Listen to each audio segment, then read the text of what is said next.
joining me. Day's finally here. We're throwing the S2 Concepts clip-ons on the 2023 XSR900. So we'll be doing some weights today, see if we're losing any weight, see if we're gaining any weight. We're gonna see if the factory bar end mirrors will work with the clip-ons. We may even invert them. And we'll probably move the foot pegs up, maybe up and back as well. So thank you so much for watching. Here we go. So obviously this is the factory seating position here. You can see it's relatively upright. Notice the position of the back as well as the neck. So we'll see what the difference is when we go to the clip-ons. Of course, this is not the most scientific process here, but at least you can get an idea of the change when you go from the factory setup to the S2 Concept setup. Then of course a front view here. See, relatively straight up and down, not totally straight up and down like an ADV bike or something like that, but it's got a pretty relaxed position. So let's see what the difference is when we go ahead and go with clip-ons. Let me move on to the other side here. So it's a little tight in the garage, but I can zoom out. Yeah, as you can see, pretty relaxed seating position, not very aggressive at all. So let's see what the change is. This is how the S2 Concepts kit comes. It's actually a company from South France, but this is the packaging. This is what it comes with. Of course, we'll get some weights here later on and try to determine if we're losing any weight here or gaining, but this is pretty much what the packaging looks like. It looks like at first appearance, looks like pretty good quality. So we'll see. So first thing we're doing, we're removing the bar end mirrors. It's a huge Allen key. It's a 14. It's a number 14 Allen, so you'll probably need a 1/2 inch drive for that, but ours were not very tight or anything, just kind of come right off. Pretty straightforward. So what we're doing first is heating up the grip with the heat gun. We're just trying to get a little bit warm, and then we're gonna try to stick a chopstick in there or something similar to just break the seal, and then we should be able to pull it off. So we've been kind of doing this twisting technique, and once you break that seal in there, it comes right off. So of course we use a little bit of WD-40, use a little bit of lube, but as you can see, not much really. It's more just once you break that seal, it'll come right off. Grip's not damaged or anything like that, so we're gonna be able to reuse it. So here's our stock measurement here. So you can see where we're starting from here. You can see to the top of the handlebar, we're right at about 5 7/8 or so, right at that peak. Next step, you're gonna remove a couple Phillips screws. You're gonna remove that one there, and that one there. Be very careful. These are JIS number 2s. They're not normal Phillips head screws, so make sure you have the right bit. You can always tell if the Phillips screw has a very small dot on it. It's really hard to get on video, but if it has a dot, then it's a JIS screw and not a standard Phillips. So that one, and then the one on the other side. Here's the JIS screw that we just removed. You can see in the 12 o'clock position there, if you look very close, I know it's very hard to see on camera, but there's a little dot there. Whenever you see that on a fastener, that means it's a JIS and not a standard Phillips. So be careful there, make sure you don't strip it. Once you remove those 2 JIS screws, this top cover is gonna come off.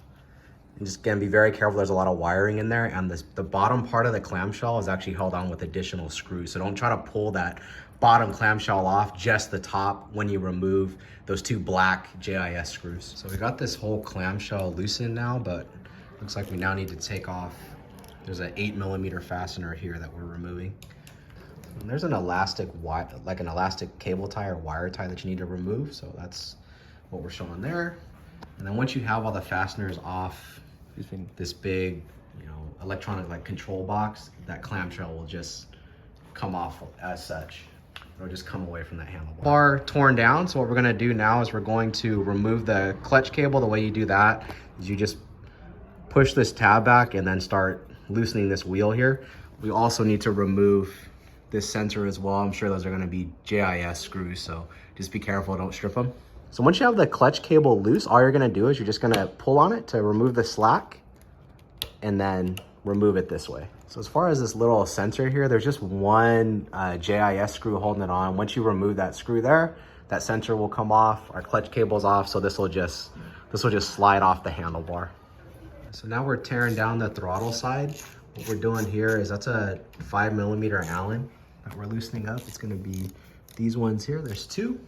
Of course, we have our reservoir covered here. We don't want that to leak when we remove it. Now we're removing these clamps. It's a 6mm Allen. They're pretty tight, so you're gonna need either a long Allen key or you're gonna need a bit on a, probably on a 3/8 ratchet or a long 1/4 inch drive. Be careful when you loosen them because the handlebar will be completely loose, so it will kind of swing downwards. Make sure it doesn't hit your tank or anything like that. Once you have all those clamps off, you're going to remove these JIS screws here, 1, 2, 3, and then there's one under here that you can't see because of how we have this tape. But again, they're not super tight or anything. I would do these last because when you remove those clamps there, you can actually rotate the bars to where they're easier to get to. So once you have those 4 JIS screws removed, this part of the clamshell will come apart. There's a little clip in here that holds it a little bit, so you'll get a little bit of resistance. Don't force it, but you'll get some resistance there. And then once that part is removed, then this will actually, you'll be able to slide all this off, as you can see here. Now for the risers, it's a little bit tricky. The risers being this here, there's a 14 millimeter underneath, and they're pretty tight. So we have this really long 14 millimeter ratchet, box end ratchet that we used to get in there, and it has like a little offset to it, which made it a little bit easier as well. But once you get it loose, you can kind of just hold the nut with the ratchet and then spin the riser itself to remove it. There it is, all torn down. Got the handlebars completely taken off. The risers are completely taken off as well. It's totally stripped. So we're gonna go ahead and weigh the new clip-ons and start the reassembly process. Here's the S2 Concepts kit on the scale. So we're at 2 pounds, 10 ounces. All the fasteners are here. You'll notice that, well, just for your information, S2 Concepts provides these lock nuts. We haven't included them on the scale because we're actually gonna use the OEM lock nuts here instead. But yeah, so 2 pounds, 10 ounces. Here's the stock handlebars as well as the stock risers on the scale. And we're at 2 pounds, 13.6 ounces. So we're losing a little bit of weight, but unfortunately it's not as much as we thought it was gonna be, but at least it's a little bit. First step for putting on the S2 Concepts kit is putting on this top plate here. It is a pretty tight fit, at least ours is. So we put a little bit of wheel bearing grease on it to help it slide on, but it looks like we may have to use a mallet to give it a little bit of persuasion. There's the top plate install. We had to use a mallet on ours to get it to seat completely into position, but once you have it seated all the way, you'll pretty much know. But yeah, really nice piece, super tight fit. Yeah, really nice piece. So our plan to use the OEM nuts is not going to work because the pitch is different. So it seemed like the diameter was the same, but the pitch was different. So we're gonna have to use the supplied S2 Concepts lock nuts with the washers. So no big deal. Got that top plate installed. All it is just the supplied Allen keys. They're number 8s up top, and then below the supplied nuts on the bottom are 17 millimeters. So there's also a washer as well, so don't forget that. Try to get a shot of it. It is that one there, and that, again, that's a 17 millimeter. They didn't provide any torque specs or anything, so we're just gonna go 20 foot-pounds, and then we'll check it again later on. But I think with the lock nuts, I think it'll be fine, but we did 20 foot-pounds. We got the throttle side clip-on on. This clamshell part here, pretty self-explanatory, just goes back together like how you took it off. Only thing that you need to watch out for though is on the clip-on, there's these dimples here.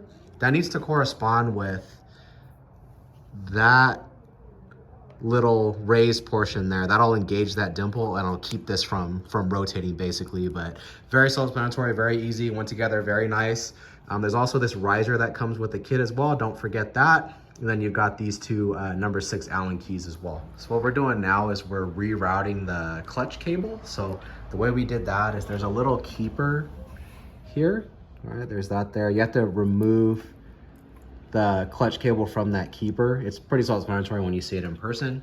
What we're gonna do is we're gonna pull that clutch cable down through the stock location and we're gonna reroute it. And we'll show you how we're gonna reroute it. There's probably a few ways to do it. This is just how we're gonna do it. All right, so we got the clutch cable rerouted. Of course, there's probably a few ways to do it. This is just how we chose to route it. It seemed like the best way to route this. Seemed like the cleanest way to do it. So originally, the clutch cable was kind of routed up through here.